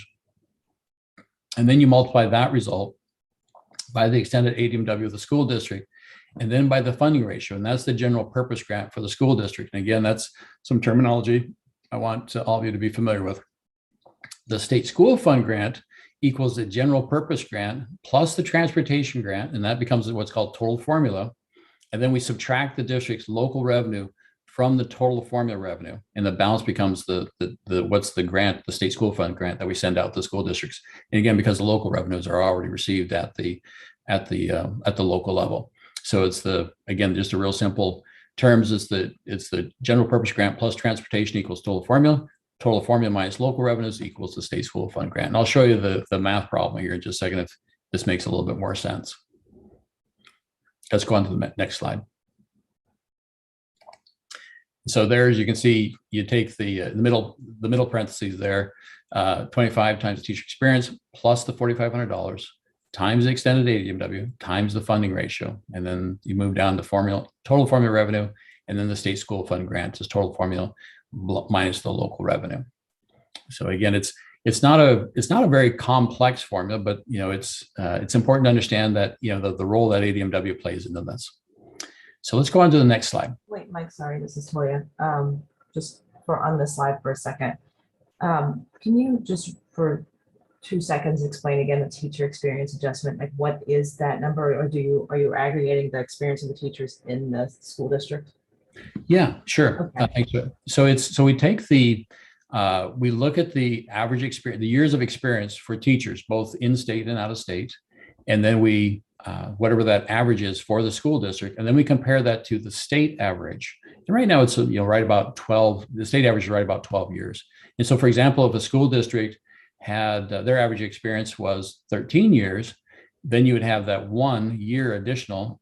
We multiply that times the $25, so they would get $25 more. If they had 2 years average more experience, then they get $50 added to the $4,500. And again, the idea being is that the more expensive experienced teachers we would need more additional resources to help offset those costs. So again, yeah, so it's based on the district average experience compared to the state average experience, and then whatever that result is multiplied times the $25. And so if you look at the state, it has kind of a zero sum, and I just want to point that out for you'll hear us talk about this as well with the state school fund. It's a zero sum game in the sense that if you add if you're moving weights or resources around, you have an ebb and flow. I don't like to use the term winners and losers, but you have ebb and flow, and that's it's just the reality of the state school fund. The teacher experience factor has a similar factor where because it's using a state average, you have districts that are above and below. So it doesn't really change the overall amount of money that's going to the state school fund. It's just pushing more money towards the districts that have more experienced teachers than the districts that don't have as experienced teachers. So Scott, you have a question? Yeah, I just wanted to, when we talk about local revenue, we're talking about local revenue that goes, I guess I wanted to delineate that there are school districts that have local options, that this isn't money we're talking about in this local revenue, right? That is correct. Yeah, and I didn't want to get too technical with this group and all the different resources that go into local revenue. To Toya's point, want to try to stay on point as much as possible. But yes, you're absolutely correct that there's local options in school districts. And in Oregon, with 197 school districts, we have roughly about 20 to 21 school districts that have a local option. Local options typically do not come into the consideration of the state school fund as a local resource unless certain conditions exist. And I won't get into those thresholds, but essentially there's two factors that play into those where if they exceed those caps, then what is exceeded comes into the state school fund as local revenue. So oftentimes county assessors and savvy business managers will look at those resources just to make sure that they stay under those caps. Some districts don't have to be worried about it at all. And essentially, going back a little bit further, the local option is a byproduct of Measure 5, 47, and 50, where essentially districts that they can tap into the gap between the values where they were at and then where they're at currently. And so it's an option that districts have to where they have typically higher levels of property value, that they can tap into those resources if need, with the support of the community. Typically, some of the bigger districts, Portland, for example, Beaverton, Corvallis, have Tiger 12 and have local options in place. But again, only 20 districts have that in place at present. A large part of the reason that we don't have more is that because that gap doesn't exist in some of these other communities. It's not because there isn't interest, it's because it wouldn't really generate any resources if they were to pass a local option. So I just think, according to our task, if we're looking at 25 school districts and comparing how the districts are doing as well, that this kind of has to be considered. I mean, it's not just money they're getting from the state school fund. That's a good point, Scott. As well as even private donations. It's sometimes surprising, just even that. I think I agree that all resources should be considered when looking at some of these districts. I think that's a good point. Again, I'll try to keep my opinions to a minimum, but I think you make a good point. All right, let's move on to the next slide. So this slide, remember earlier I was talking about adequacy, equalization, and equity. So this is the equalization aspect of the funding formula. And what you're looking at is all 197 school districts lined up side by side.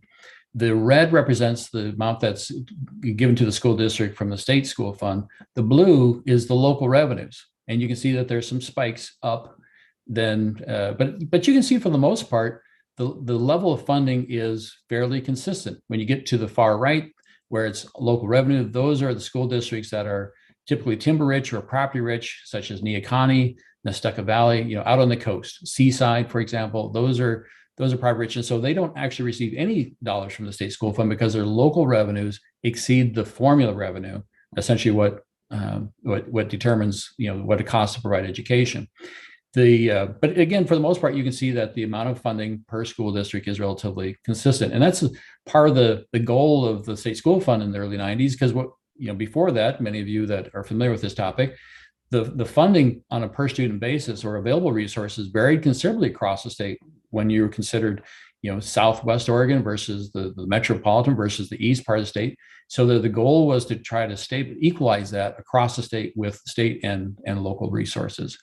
And again, so in my opinion, I think that we're doing that. The only difference, the reason that these are not all the same, the reason that those are jumping up on some of them is due to the experience factor. And these are typically smaller school districts that have one or two teachers with 25, 30 years of experience. And so their average teacher experience for that school district is considerably higher than the state average. And so they receive more money because of that to help offset those costs. Again, these are, the typically smaller districts is some of those blips. I can't highlight the actual cell itself to show what but I can certainly share this data if there's interest in this. But I think this is an interesting slide, not only showing the equalization, but also the sources of revenue. And how I oftentimes refer to the slide as the yin and yang slide, where you can see that the role that local revenues play in the funding formula, and also play in ultimately the outcomes for some of these communities. For example, Portland Public is roughly about 50-50 with state and local. Salem Kaiser, it's a little more dependent on the state because of the property taxes that are taken offline because of the state facilities. But again, I think this is kind of an interesting slide from that regard. Let's move on to the next slide. Now we're getting it more into the ADM and ADMW. And remember, that's average daily membership. And this isn't head count. This is average daily membership is the full-time equivalency. And so, as identified earlier in the slides, you saw where we have, roughly about 580,000 students on a head count, but we have roughly about 75,000 students on ADM. And that's because we have students that are entering the system late or leaving early, and so their full-time equivalency is less than what the head count is. And again, the state school fund, we use ADM as that, and then also ADMW with the weighting. ADMR, and again, this is you can see how we have changed over time. In the early 90s, we were just a little over 450,000 students, and you can see how that progressively increased over 2003, 2004, and then it started to slow. You can see the little dip there around 2002, and that's the recession, and then relatively flat. And then you see the jump up over by the 2014, 2015, 16 school year, and that's due to we implemented the full day kindergarten. So that added about 22,000 ADM to the system. On average, we have roughly about 44,000 ADM per grade. So again, right about 22,000 was added to the system, and that's why it jumped up all those back in 2015, 16. And then you can see where it's moving along, and then we dip back down roughly to about 550,000. And of course, that's a byproduct of we had almost 22,000 students in the 2021 school year that were not in the system because, of course, the global pandemic. We saw this with K3, mainly around the K3 area, and that's just because of a variety of reasons. But we're increasing. But we're even for the 21-22 school year, we're seeing some of these students still staying in the homeschool environment but again, trying to show some data here as the trends of ADMR and ADMW over time. And so the extended ADMW, you can see in the red line there, that's what we use in the state school fund and how that has increased over time. And so there's a variety of reasons why that's increasing. You can see where it's outpacing the ADM line, and that's due to some of our demographic factors such as English language learners. And I'll show you a slide here in just a bit that kind of speaks to that. So let's move on to the weights themselves. Let's go to the next slide. So the weights that we have, and I think it's also important to note that these weights have been in place for quite some time. In fact, almost 20 years that I'm aware that they haven't changed. But again, the IEP, which is the individual education program, that's for their special education students. And we have two factors that address that, two weights that we have there. We have what's called the 11% cap of ADMR, and that was adopted in the early 2000s. From what I recall, before I joined the agency. At that time, the special education level was right about 12.4% statewide, and the idea being is that they didn't want to put it right at 12.4 because they didn't want to create an incentive to over-identify students, and so that's the reason that they set it at 11%. To this date, all these years later, it's still at 11%. 20 years later, whereas the special education rate for the state, if you account for the ADM bump that we had that received due to the kindergarten, is closer to 15%. So it's, it has changed over time, but the cap has remained in place. To the cap, to try to help offset, we have what's called the cap waiver weight, which essentially we have a formula that we review that looks at spending and severity for school districts that exceed the 11% cap. And the vast majority of school districts exceed the 11% cap. So, and I'll pause there. I see Morgan has a question. Thanks, Mike. This is important. I understand that the task is to look at the spending related to BIPOC, but I think it might be important to note at some point as you guys are collecting data to have the group have a better understanding of how significantly the state is underfunding special education costs. Just some rough analysis with the caps, even with the waivers and the high cost disability fund. I think net as a state, school districts and ESDs are spending, I believe it's in the hundreds of millions of dollars more per biennium than they're being allocated for those students with IEP. So that has a significant pull from all the other resources. So it's just something that I think it would be interesting to look at how much, each of these, we have the data to understand how much for each of these weights, I believe, at least the English language learner and the IEP, how much districts are spending versus how much they're receiving. It's probably information that I think would be helpful for the conversation. Thanks, Martin. Appreciate that. And then, of course, we have the English language learners. And again, that's remained at 0.5%. I'll also note that there was committee a few years back, I believe it was 5 or 6 years probably now, that reviewed that aspect of the funding formula. And there was interest to increase that weight at that time, but it was, it rolled forward and it was not increased with that. The pregnant and parenting, the good news there is that that weight has continually declined over the years. And so, but again, we have a pregnant parenting, and it's a very small amount of weighting for the entire state. In a slide I'll show you here in just a bit, I'll show the percentage of what this represents in comparison to the state AWW, which I think is, when I first analyzed this, several years ago, was a bit of a surprise to me. I'll be honest. So I won't get into too much more detail about the weights, other than the fact that just identifying that these are the weights, the current weights that we have for each of these areas within the state school fund. Again, poverty, foster, neglect, small school correction. I will also make you aware that there's also been a lot of review looking at the poverty weight in the state school fund.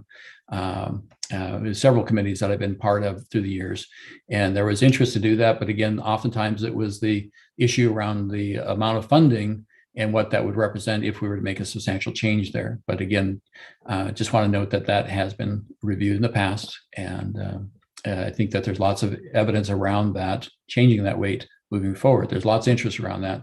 I just want to identify that that is already in play.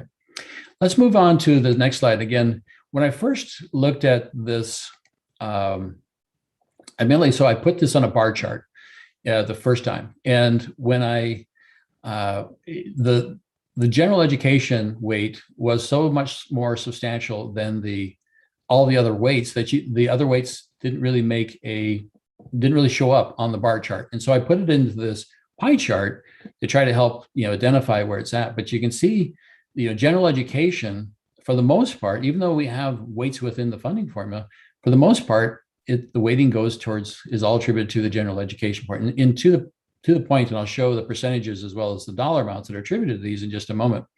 But general ed represents right about 82% of the total weights of the state school fund. So from a the equity perspective, a lot of the weight is going to general education.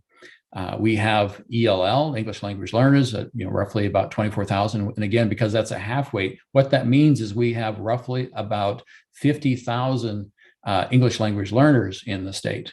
Pregnant and parenting, again, 298, and where that's a full weight, we have roughly about 298 students that are pregnant and or parenting. IEP at the 11% cap is right about 60,000. The IEP waiver is about $6,800. You got to remember each of these weights represents about $9,000 currently, and this is based on 2021 data, just as an aside. But again, you can see where I'll show the dollar amounts here in just a second, so you don't have to do the math. But moving on to poverty, a little over 16,000. Free foster neglected delinquent is 796, and that data is we received that from the Department of Human Services, and that's not all foster students. That's the what we would call the foster students that are in more higher levels of poverty than other foster students, and so it's a subset of foster students, if you will. The remote small elementary correction, again, that's to help with school districts that don't have a lot of ADM. Again, we have in our 197 school districts, we range in size from almost 50,000 with Portland Public to 2 students in some of these, and in some of these school districts are substantial in size. But again, they don't have the attendance to drive adequate levels of funding to provide for a facility, heat, maintenance, administrator, teachers, what have you. So we have a correction to help increase the funding so that it can help at least provide a base level of funding for the school and the school district to provide resources for these schools. We have roughly about 90 school districts in the state that receive a small school correction, whether that be a remote elementary school or a small high school correction. And typically you'll see a combination of both or at least one of these corrections in a number of our eastern school districts around the state. But again, you can see the vast majority of the weights in the state school fund are attributed to the general education. Let me go on to the next slide. And this is more of just the percentages, so you don't have to do the math. You can see again, 82% with the general education. poverty at 2%, foster remote elementary 1%. But again, the 18% comprises all the essentially the weights that we have in the state school fund. And then moving on to the financial impact of that with the next slide. You see that, roughly with the state and local, we have, a little over $6 billion, almost $5 billion is attributed to the general education aspect of it. As Morgan was identifying earlier, if you look at just the special education side with, 521 million, then you add almost 59 million we're still a little under $600 million. And what we see in the expenses, if we look at the maintenance of effort for special education, the spending around that is oftentimes more than the revenues that school districts receive. And I'll speak to this in just a bit, but I just want to point out that the state school fund is a revenue formula based on the needs of school districts and available resources. And again, it's a revenue formula. So we look at the equity aspect of our funding formula with the weighting, our priorities of that, and then we allocate resources based on those needs. And oftentimes what's challenging is the needs of one student, even though they're identified as IEP, is not always consistent. We have students that cost upwards of $200,000 a year, whereas we have some, IEP students that are speech language pathology that don't clearly cost that much money. And so the needs of students can vary considerably. And so oftentimes districts have to shift their resources to accommodate that because of the inconsistency of need amongst students. That's also true with English language learners, for example, where if you have a student arriving late in their academic career, it's more challenging to try to bring them along than a student that we're able to help earlier in their career. So again, my point being is that districts oftentimes will have to adjust resources to navigate. And that's, again, the discretion of the state school fund is to help with that, the needs and the ebb and flow of resources accordingly. So let's go ahead and move on to the next slide. So just a little history again with English language learners for demographic information. And again, as I alluded to a little bit earlier, this is as a indirect with our BIPOC population. You can see how that in the early 90s moving up into the 2004, 2005. I'd also note that where it leveled off, I'll also note that in 2004-05, we also at the department, we implemented a student level data collection systems. Prior to that, the districts were reporting to us in aggregate, and we didn't have the student level data. But our systems became sophisticated enough in the early 2000s that we were able to identify, students, and so our reporting and our accountability became much better as well. So I'll pause there. I see Amanda has a question.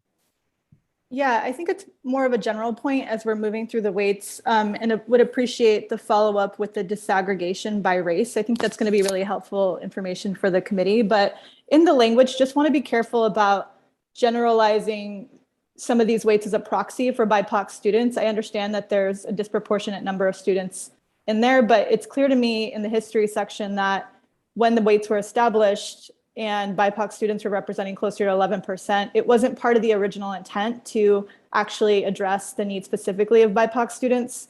And that hasn't necessarily been part of the charge as it's evolved over time. So I just want to name that because it comes back to that agreement we had at the beginning of the conversation about not generalizing. And I don't want to look at one of these weights and say, oh, that's where BIPOC students are served. I think that's part of the charge of this group.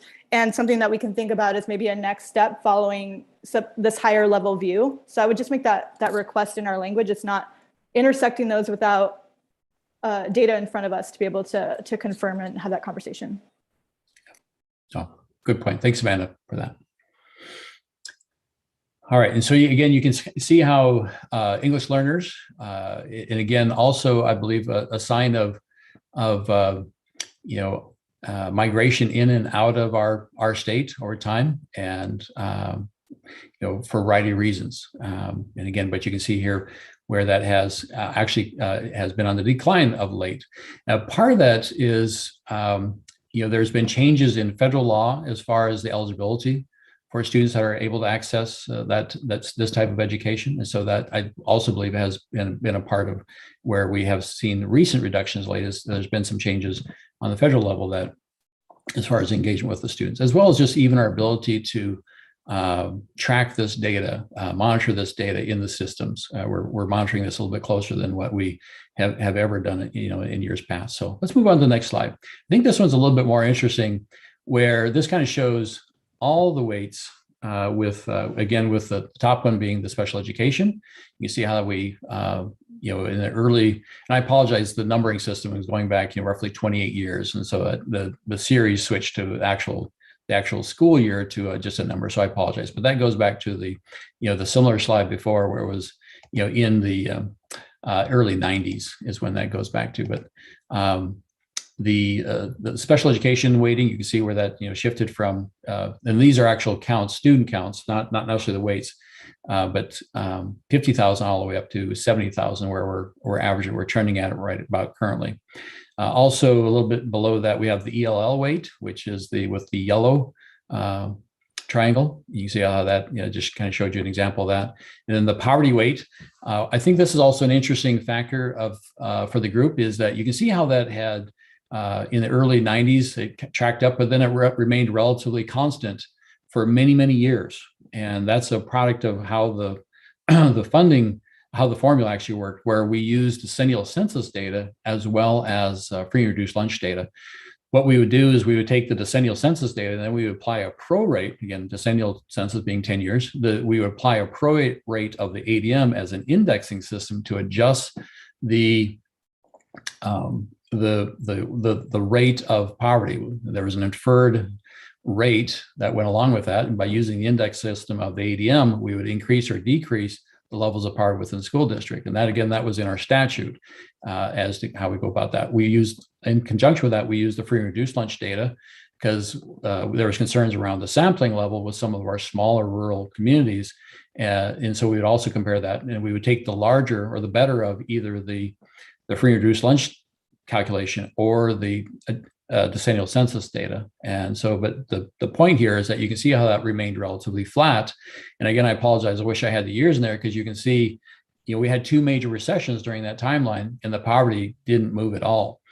What happened in right around 2010, 2011 is it was revealed that the Census Bureau was no longer going to be putting out the decennial census report. And so we had to come up with a new way to go about that work.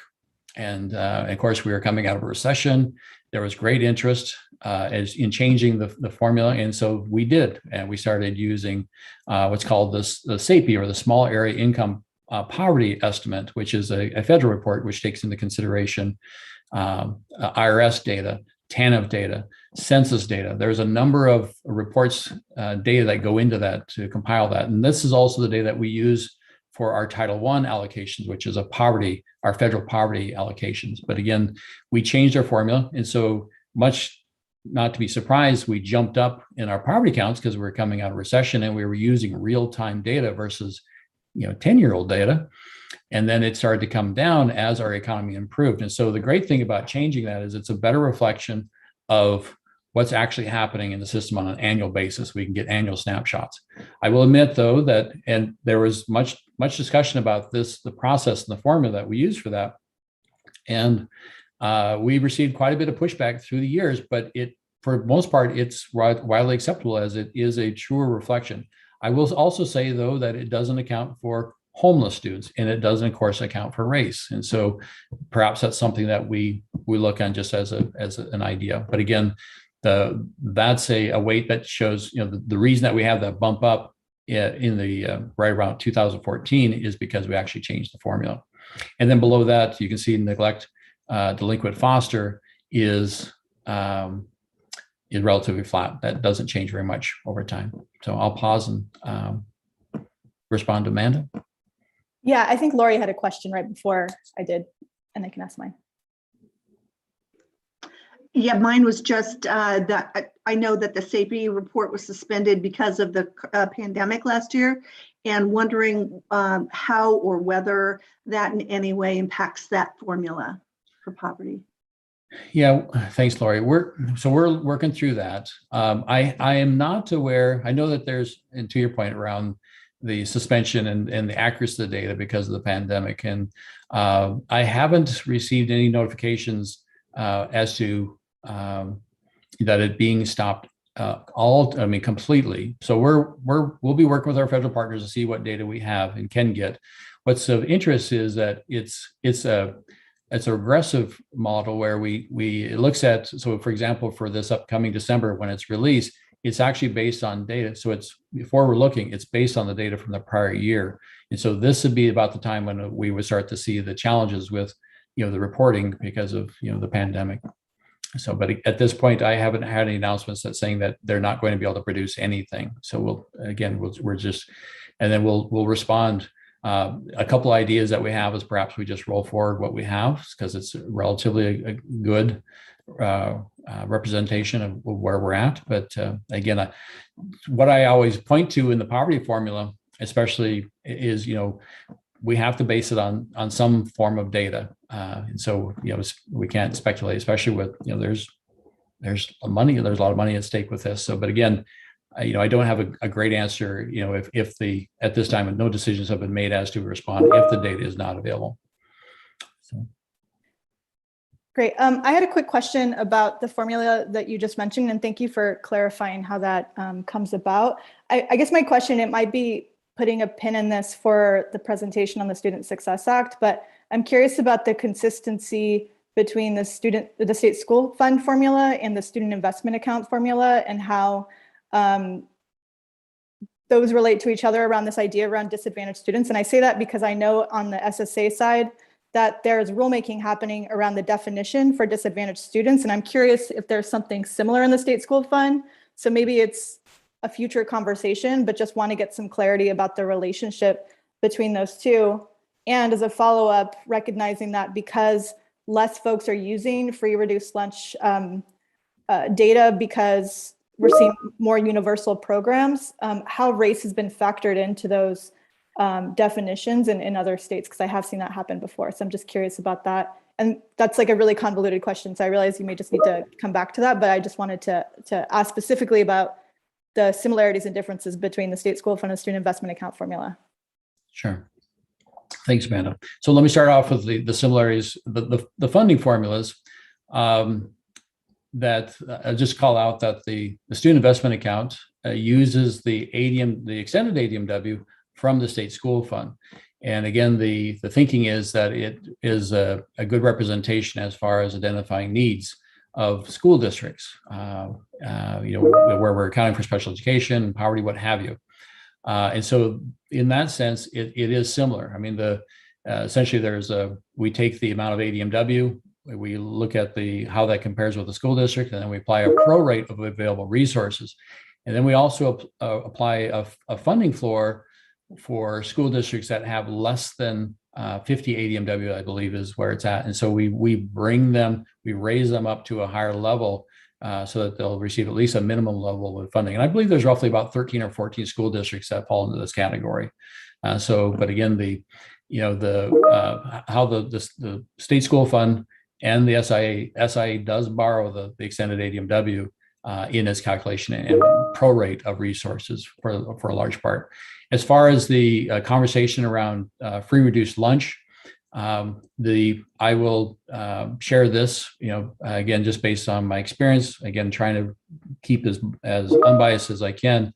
The concern with free and reduced lunch is the consistency of data across the state, where some districts are really good at reporting that, identifying that. Some districts are not necessarily really good at doing that. And that's not necessarily just an Oregon issue. It's true across a number of states. In fact, I'm visiting with other states right now, talking about our poverty formula and why we changed to that, as far as using the SAPI data versus the free and reduced lunch data. As far as the involvement of race in free and reduced lunch, we don't. I'm not aware that we have been using that for any of our calculations at this time. But that's an interesting idea. And I'll follow up to clarify that point. I think I was talking more about the states moving away from free and reduced lunch and looking more at a definition for disadvantaged students, which is like the conversation happening in the student investment account. And I have seen some of those definitions include race as a factor. So that's where I was saying it is. I know we're not coming up with recommendations, but just wanted to put it on the table because I've seen that in other places. Yes, good point. Thank you. All right, in the honor of time, I'm going to try to hop forward here real quick and get through these last few slides. Let's move on to the next slide. So, and this is kind of rounding out with the adequacy of funding that I was talking about a little bit earlier. So you can see that this slide represents, on the left-hand side, you have the amount per weight. Down below are the through the years going back to the 1990s, and you look at that, and again, you can see how it kind of mirrors, our economy. It increasing, and then you can see in the early 2000s it dips down, and then we have another dip down after 08, 09, and then it slowly has been increasing over time. And during that time, of course, the quality education model is telling that we need to, we're not adequately funding education, what have you. And so, if you look at that, you say, well, that's really great. It looks like we're trending in the right way. But again, this next slide I think tells a little bit different story that I think is of interest of the group. And again, not trying to make excuses, but I think that this is an important part of the state school fund and the role it has played in serving students, of all race. But again, the around the adequacy, it's something that we need to address. We need to talk about that. I'm not saying that we need to solve that first and then solve inequity later. I'm just saying is that this is something that we need to discuss. Keep in mind we're moving forward. Let's move on to the next slide where we show, if you adjust for that amount per ADMW and use inflation, and this isn't the standard CPI inflation. This is an education base where we take a look at school district increases for teacher costs and health insurance and factors that are isolated. The basket of goods, if you will, for education is a little bit more specific than a CPI. And so it's a little bit higher rate of inflation than what you see for CPI. But when you account for that, use that, and this is also, you can see this in the quality education model where they talk about this, the inflation factor that they have.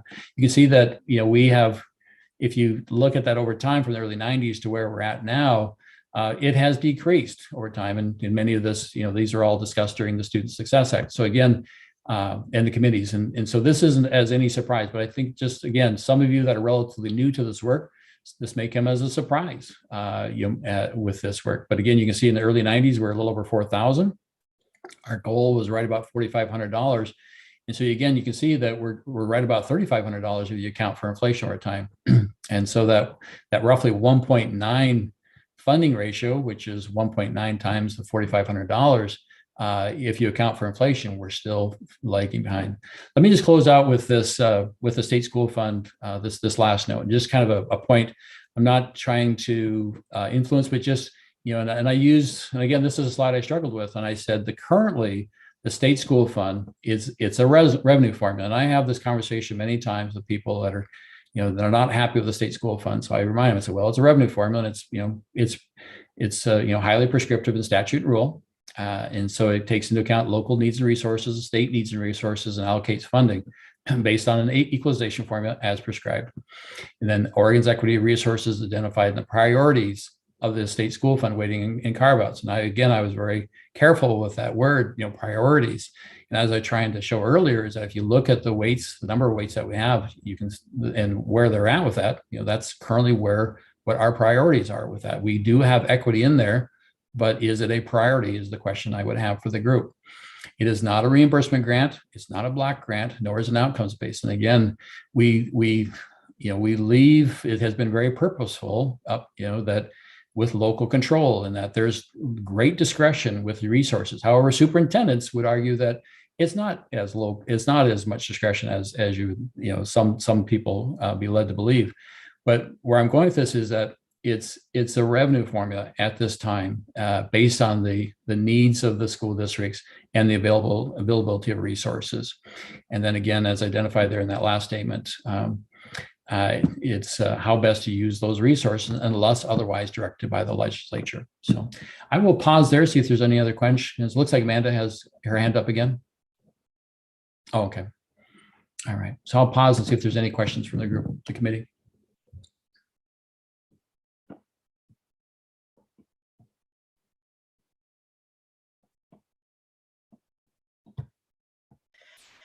This is Marguerite. I guess what you're saying to us as you did a thorough job of looking at the state funding, at opportunities where we could have asked for specific questions to answer or to help us understand the impact on BIPOC communities. That information doesn't exist No, thanks, Is, Marguerite. is there a way for our researchers to get to that information? Thank you, Marguerite. The answer is yes, we have that information. We have student level demographic information in our databases going back to 2005-06 was probably the first year that the data was of real quality. And so we can look at that going back to that time. And so we can look at student level data, demographic information. I'm not a researcher. Let me just state that. So, but I do know that this data does exist, and so we can certainly look at that.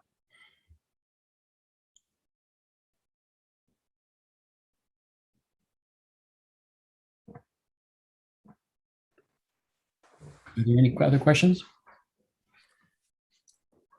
Mike, I would just like to piggyback a little bit on what Morgan stated, at least with students that experience disabilities and BIPOC. I think also in rural settings and BIPOC, the cost of education to allocate resources as well in rural settings, whether BIPOC or just in general. I think that small rural school grant that's there is something that could be looked into as well. Thanks, George.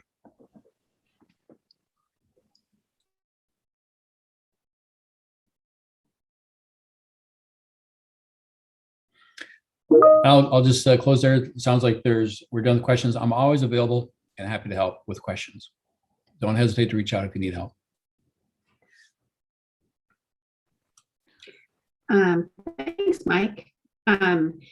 So we had previously scheduled, because all of you had really great questions, so this section took a little longer, which was great. So our next activity was going to be a little 5-minute break, but I think we're going to skip over that because we're kind of winding down to the end of our time together, and we wanted to give times for you all to go back into your small groups. So Tamara, can you put up the small group slide?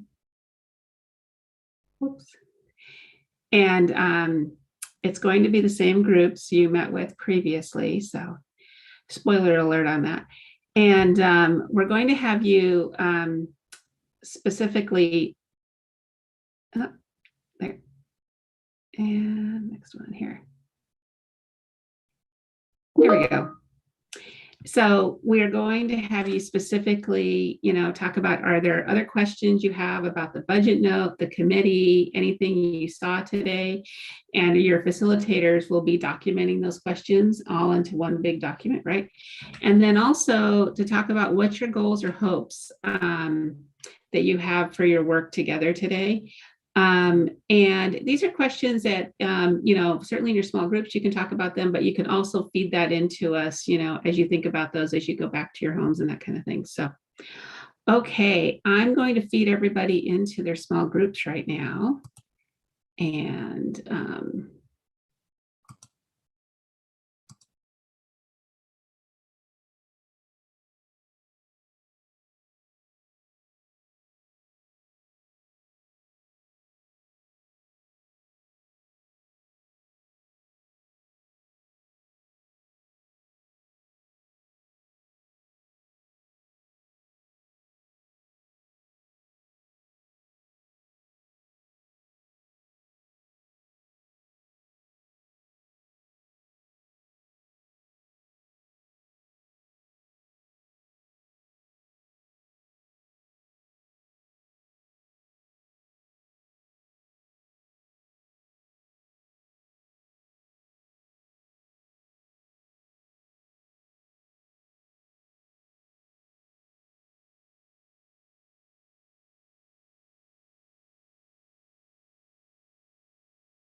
Toya and Amanda, I captured it. Thank you. I think everyone's back. At this point, we'd originally planned on sharing out the group discussions, but we know we only have about 5 minutes left and we want to give a lot of time for that. And so I know all the facilitators captured your questions and your comments and so forth in our shared Google Doc. So we'll be sharing that with all of you. And we will be sharing out like at our next meeting. So just know that all that is captured. And I'm going to turn it back to Tamara with that. Great. And so I have the last slide for all of you. First of all, we just want to thank you for your time this morning. You all are very busy people, and we know that time is precious. So we're just very grateful for that this morning. Our next meeting is currently scheduled for Thursday, November 4th from 2 to 5 p.m. We will be sending out calendar invites to you all next week. Our planned topics will include student level expenditure reports, some more information about that. We're going to be addressing all of the feedback that you provided us today, both on the group agreements, the questions you had throughout the State School Fund presentation, the feedback that you just gave us today, and bringing that back to you at the next meeting. And we will also be discussing the RFP for the research component of the work and asking you to help us frame that. And just so you know that we will be posting like we said, the agenda, the public link, the minutes for this meeting on the webpage that you see listed there. And I believe that we can put that in the chat. And Tamara, did you see that Jim had a question? I did not, because let's see, what is the question? Okay, Jim. Thank you. It's not a question, it's a request. The meeting that you have scheduled is less than a week out. If you could send out those invitations more than a week, that would be really helpful to all of us that have quite busy calendars. I'd appreciate that. Yeah, thanks, Jim. That date was, it's the same date that was listed in our initial email to all of you. So that date hasn't changed. If you made note of that date, when we did our initial reach out to all of you. Right. No, it just helps to have the calendar invite to lock it into your calendar. Oh, I see what you're saying. Yeah. Yeah. No problem. Yeah. No problem. Thank you. And we realized that this was really tight timing, by the way, to everyone, but I'm going to send you back to my draft timeline here. So, trying to get it all scheduled in. But yes, we will get those out. And any other questions? Okay. Well, thank you. Oops. Well, thank you all. And we will see you shortly next week. So again, if you have additional questions or reflections, you can certainly send those back to us. We will see you again next week. Have a good rest of your day. Cindy, do you want the team to stay in for just a second? I think we should create another space for that just to make sure, because we have the public watching and that kind of thing too. That's beautiful. Thank you. Thank you, public. I can do that. Let's see here. I'll go create another space. They're still live, by the way. Yep. That